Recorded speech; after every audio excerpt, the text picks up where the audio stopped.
inang kalikasan. Ilang siglo, dekada, at taon ko na kayong nakakasama sa mundong ito. Nagsimula tayo sa maaliwalas na kapaligiran, sariwang hangin, mayamang dagat at saganang kagubatan. Nais ko, isang pagbuhay maglalaro kasama ko si Gato. Chichi!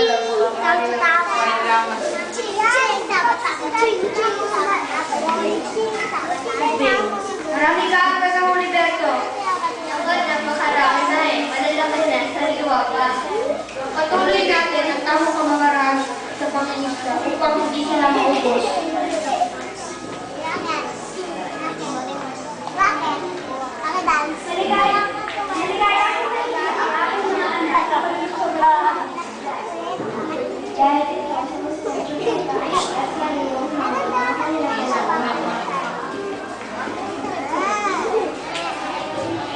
Bilang inyong inang kalikasan, maligaya ako na nakikita ang inyong pag-iingat sa akin. Ngunit, mipas ang ilang dekada, nararamdaman kong hindi ako makahinga sa mausok na hangin, sanhi ng malawakang polusyon.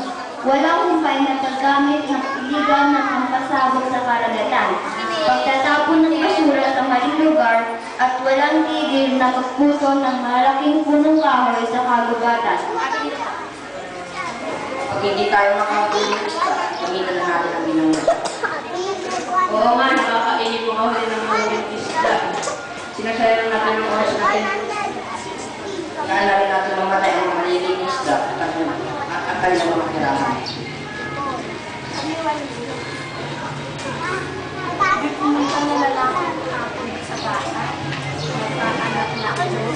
Ito ang puputuloy kong puno. Udyad yung puputuloy ko, masyado pa yung nalulog. Mas malaki ang oo nga, mas madali ang talaga, pabilis ang madali tayo nagpapatuloy. Bunga ng inyong pagsasamantala at kapabayaan sa akin, makakaranas kayo ng iba't ibang sakuna. Kayo ang gumawa ng inyong ikapipinsala.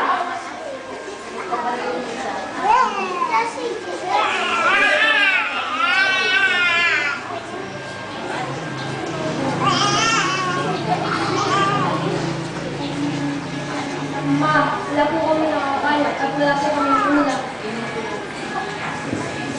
Pagpasensya ko na anak, wala ka sa mahuling isda. At malayo na rin mga natin ng aking kumpakta ay wala pa rin mahuling isda. Ano na yan? Wala po tayo magbibenta. Wala rin tayong pamiliripan. Bakit iba niya? Anong sabi mo, Mare? Sakit mo na pa ang buong bahay ng sansana? Oo, Mare. Paano nakit mo ang sahod? Nakakasa na ang ating pagbabatan at pinagkas nila ang malalaking tumas. Dapat na tayo maganda. Baka bali na natin ang susunod na matapon ng lupa.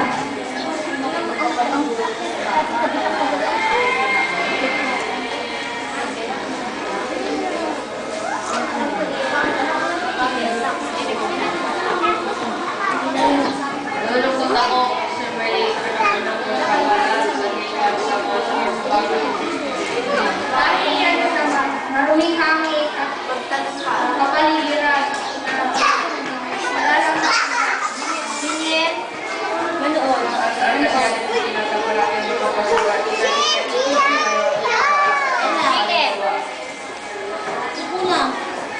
Hindi pa huli ang lahat. Magagawan pa ninyo ng paraan ang mga maling na simulan. Panatilihing malinis ang inyong kapaligiran. Huwag magtapon ng basura kung saan-saan. At mahalin ang mga bagay na nilikha ng may kapal. Umaasa ko na mamahalin at pamangalagaan niyo ako. Lumipas man ang mahabang panahon.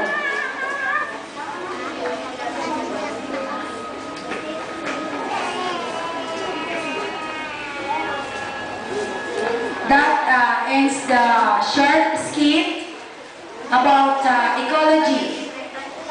Ginawa namin ng Tagalog para maunawaan ng mga pagputo ng kahoy, tamang pagtatapon ng basura upang mapanatili natin ang kagandahan